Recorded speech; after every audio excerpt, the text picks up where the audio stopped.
तो दोस्तों, जैसा कि हम सब लोग जानते हैं कि इन्फिनिटी सागा में एवेंजर्स एंड गेम को आने में ऑलमोस्ट 10 ईयर्स का टाइम लग गया था। लेकिन अगर हम लोग बात करें मल्टीवर्स सागा की, तो यहाँ पे हम लोग को एवेंजर्स कैंग डायनेस्टी और सीक्रेट वॉर देखने को मिल रही है 2025 में। यानी कि दोस्तों, आधा टाइम गैप कम हो गया है। यानी कि 5 ईयर्स के बीच में सब कुछ कवर हो जाएगा और हम लोग को पता चल जाएगा कि आखिरकार सीक्रेट वॉर में क्या होने वाला है। लेकिन सबसे इंपॉर्टेंट क्वेश्चन है कि इतना जल्दी ये सब कैसे हो रहा है, और क्या सीक्रेट वॉर मार्वल का आखिरी प्रोजेक्ट होगा या इसके बाद भी कुछ और है जो कि ऑडियंस को नहीं पता है। तो आज हम लोग उसी को समझने की कोशिश करेंगे। दोस्तों, कंप्लीट वीडियो को स्टार्ट करने से पहले आप लोग कर दीजिए वीडियो को लाइक और कमेंट करके बताइए क्या आयरन मैन आपका फेवरेट एवेंजर है कि थॉर। साथ ही साथ जो लोग मेरे चैनल पर नए हैं, चैनल को सब्सक्राइब करके हमारी कॉमिक बुक टॉक्स फैमिली का हिस्सा बन जाइए। तो दोस्तों, हम लोग शुरुआत करते हैं बिल्कुल नए अपडेट से। अब सबसे पहले हम लोग समझ लेते हैं कि जो जल्दी से मूवी आ रही है, यानी कि चाहे हम लोग बात करें कैंग की या सीक्रेट वॉर की, ये सब तभी पॉसिबल हो पाया है जब मार्वल सिनेमैटिक यूनिवर्स में हम लोग को फेज 4 से नई टीवी शो देखने को मिला। क्योंकि दोस्तों, इसमें ऑडियंस को वो सब कुछ दिखा सकते हैं जो कि मूवी में कवर करना पॉसिबल नहीं था। और इसलिए दोस्तों, इतनी जल्दी हम लोग के सामने एवेंजर 5 आ रही है। लेकिन यहाँ पे उसके बाद भी कुछ ऐसी चीज़ें होंगी जो कि कॉमिक बुक में तो हुई है, लेकिन सिनेमैटिक यूनिवर्स में भी होने की काफ़ी पॉसिबिलिटी है। यानी कि आगे जाके हम लोग को एवेंजर 7, 8 और ना जाने कितनी एवेंजर्स मूवी देखने को मिलेगी। तो आज हम लोग बात करने वाले हैं एक इंपॉर्टेंट मूवी की, जो कि है एवेंजर्स इटर्निटी वॉर। कहा तो जा रहा है कि उसका भी नाम रजिस्टर्ड हो गया मार्वल के पास, लेकिन अभी उसने अनाउंसमेंट नहीं की है। अब यहाँ पे चलिए समझने की कोशिश करते हैं ये है क्या और आखिरकार इसमें हो क्या सकता है। अब जैसे कि अगर हम लोग बात करें सीक्रेट वॉर की, तो यहाँ पे हम लोग को कैंग दिखाई दे रहा है, उसके बाद डॉक्टर डूम हो सकते हैं, गैलेक्टस। लेकिन ये सब जो बीइंग है, इन सब के अलावा कुछ ऐसे कॉस्मिक बीइंग भी थे जो अपने में बैटल करने लगे थे।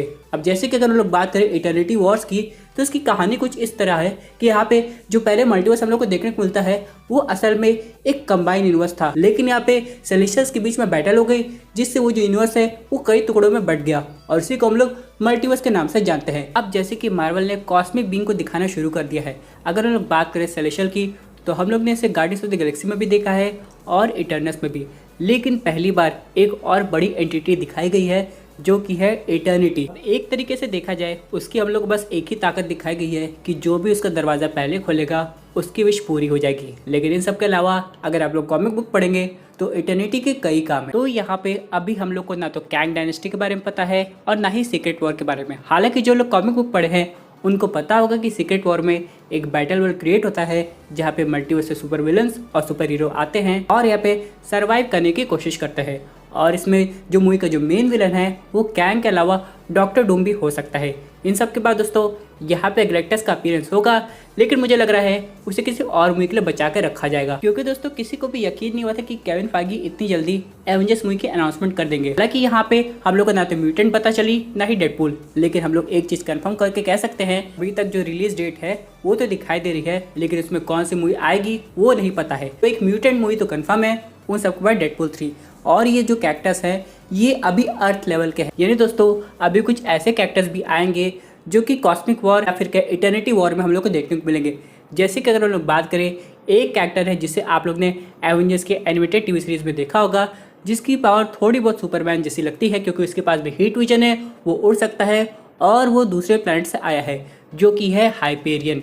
इन सब के अलावा दोस्तों, एक और बहुत ताकतवर कैरेक्टर है जो कि यहाँ पे लिविंग ट्रिब्यूनल तक को खत्म कर सकता है। वो और कोई नहीं बल्कि है बियॉन्डर। अब दोस्तों, ये सब जो कैरेक्टर्स है इनके बारे में ऑडियंस को अभी नहीं पता है, तो मैं भी दोस्तों इन सब की जो हिंट है वो हम लोग को आने वाली एवेंजर 5 मूवी में देखने को मिल जाएगी। लेकिन यहाँ पे उन कैरेक्टर्स को कम्प्लीटली नहीं दिखाया जाएगा, बल्कि बस एक केमियो होगा, और बाद में जाके वो आने वाली एवेंजर 7 या फिर क्या इटर्निटी वॉर्स में हम लोग को देखने को मिलेंगे। अब जैसे कि अगर हम लोग बात करें, ये जो मूवी होगी ये एक तरीके से कॉस्मिक बीइंग से रिलेटेड होगी। और अगर हम लोग बात करें इटर्नल्स मूवी की, तो हम लोग ने सेलेस्टियल को इटर्नल से कम्युनिकेट करते हुए देखा है। लेकिन जो बाकी कॉस्मिक एंटिटी है, जैसे कि लिविंग ट्रिब्यूनल, उसके बाद इटर्निटी, ये कॉमिक बुक में एक दूसरे से बात करने की कोशिश करते थे और इनके बीच में एक गहरी कन्वर्सेशन भी होती थी, जो कि हम लोग को सिनेमैटिक यूनिवर्स में नहीं दिखाया गया। तो वो सब चीज़ों की जो पॉसिबिलिटी है वो आगे जाके हम लोग को इटर्निटी वॉर्स में देखने को मिलेगी। लेकिन सवाल ये आएगा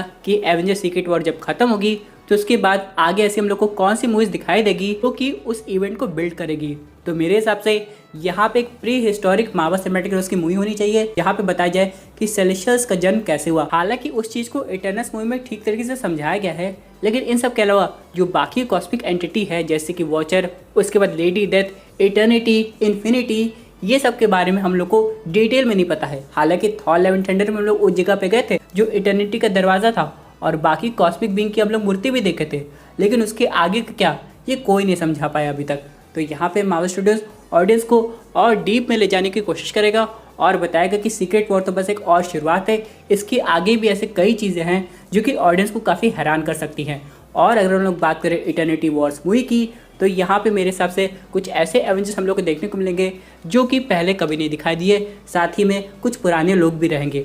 अब यहाँ पे अगर हम लोग बात करें एक और कैरेक्टर की जो कि आगे जाके हम लोग को देखने को मिल सकता है, लेकिन ना तो उसकी टीवी सीरीज देखने को मिली है ना ही मूवी, जो कि है सेंट्री। अब यहाँ पे जो हेनरी कैविल है उन्हें ऑडियंस बहुत पसंद करती है, चाहे वो मार्वल से बिलोंग करे या फिर डीसी से। हालांकि वो डीसी में अभी सुपरमैन बनेंगे कि नहीं ये कोई नहीं बता सकता है, लेकिन अगर हम लोग बात करें मार्वल सिनेमैटिक यूनिवर्स की तो उनके पास ऐसे कई रोल के ऑप्शन हैं जिसमें आगे जाके वो हम लोग को देखने को मिल सकते हैं। तो मे भी अगर एवेंजर्स सीक्रेट वॉर तक हम लोग को हेनरी कैविल ना दिखाई दे तो आगे जाके एक समय आएगा जब शायद इटर्निटी वॉर में उनका एक तगड़ा कैरेक्टर देखने को मिलेगा। अब सवाल ये आता है कि उनको आप पॉजिटिव रोल में देखना चाहते हैं कि नेगेटिव, क्योंकि अगर हम लोग बात करें हाइपेरियन की तो वो रोल भी उनको काफ़ी सूट करेगा और सेंट्री भी। इन सब के बाद दोस्तों एक चीज़ और लीक हुई है, जैसे कि हम लोग ने नाम सुना है मल्टीवर्स सागा का, उसी तरह दोस्तों इटर्निटी सागा हम लोग ने समझ लिया है, लेकिन इसके भी आगे एक अजीब सी चीज़ है जिसका नाम है टाइमलेस सागा। अब ये क्या है इसके बारे में किसी और वीडियो में हम लोग डिटेल में समझने की कोशिश करेंगे, लेकिन इसमें भी एक ऐसा सरप्राइज छुपा है जो कि फैंस अभी तक नहीं जानती है और यहाँ पे मार्वल ने पता नहीं ना जाने कितने समय की प्लानिंग कर रखी है। यानी बहुत लोग को लग रहा है कि मार्वल स्टूडियोज़ कितने आगे तक जा सकता है, लेकिन अगर आप लोग कॉमिक बुक में नज़र डालेंगे तो यहाँ पे एक से बढ़कर एक स्टोरी लाइन है और जब से मल्टीवर्स के दरवाजे खुले हैं यहाँ पे कुछ भी पॉसिबल हो सकता है। लेकिन चलिए बात कर लेते हैं एक आखिरी अपडेट की जो शायद फैंस को बिल्कुल भी पसंद नहीं आएगा, जो कि रिलेटेड है हल्क से। अब यहाँ पे बहुत लोग का कहना था कि आगे जाके हम लोग को वर्ल्ड वॉर हल्क देखने को मिलेगी, लेकिन बहुत सारे जो इनसाइडर है वो कंफर्म किए हैं कि इसके बारे में उनके पास अभी तक कोई अपडेट नहीं आई है। यानी कि शी हल्क की टीवी सीरीज में जो हम लोग प्रोफेसर हल्क को देख रहे हैं और सोच रहे हैं कि आगे जाके वो इनक्रेडिबल हल्क में कन्वर्ट हो जाएंगे। चलिए एक बात के लिए मान लेते हैं कि ऐसी पॉसिबिलिटी बन रही है और वो जो तगड़ा वर्जन का हल्क है वो आगे जाके दोस्तों हम लोग को एवेंजर्स मूवी में देखने को मिलेगा। लेकिन इन सब के बाद यहाँ पे जो वर्ल्ड वॉर हल्क की स्टोरी लाइन है वो काफ़ी लंबी चली जाएगी और वो एक पार्ट में कवर नहीं होगी। हालांकि यहाँ पे इनसाइडर ने भले कहा है कि यहाँ पे इसकी हम लोग को मूवीज़ देखने को नहीं मिल सकती है, लेकिन उन्होंने दूसरा हिंट ये दिया है कि may be world war Hulk की हम लोग को टीवी सीरीज देखने को मिले। दोस्तों ये थी अमेजिंग अपडेट जो कि रिलेटेड थी इटर्निटी वॉर से। आई होप आपको ये वीडियो पसंद आई होगी। वैसे आपकी क्या व्यूज़ पर्टिकुलर टॉपिक पे अपनी व्यूज़ जरूर कमेंट कीजिए। और दोस्तों अगर आप ऐसे सुपर हीरो कंटेंट एंजॉय करना चाहते हैं तो हमारे चैनल को सब्सक्राइब करके हमारे सुपर हीरो फैमिली का हिस्सा बन जाएगा।